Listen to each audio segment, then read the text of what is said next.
Hey, Richard, of all the backlash, the word thug, does that bother you more than any?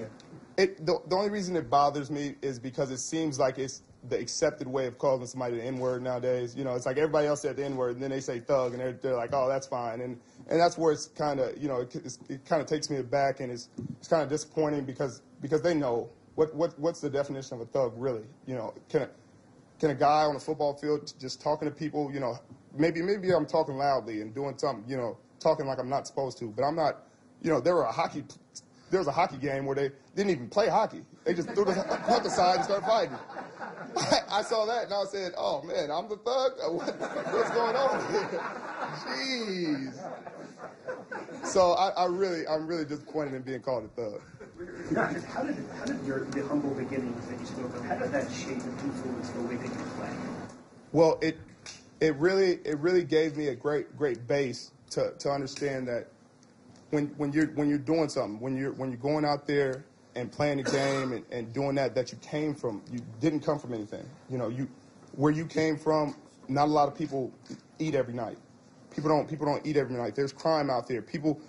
Kids who were born into situations, into impoverished situations, didn't choose those lives. They didn't choose that. So you really take every moment and every play, and you understand that it has great magnitude and it means a lot, and you really take nothing for granted. You take no play, no blade of grass, no nothing for granted, and you go out there and play with all your heart. Richard, coming from where you come from, when people say the word thug, does that sort of hit the button for you? It does sometimes, because I know some thugs, and they know I'm the furthest thing from a thug. And, you know, it's just, you coming from where I've fought that my whole life, just coming from where I'm coming from.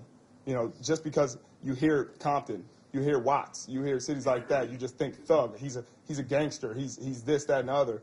And then you hear Stanford, and they're like, oh, man, that doesn't even make sense. That's an oxymoron.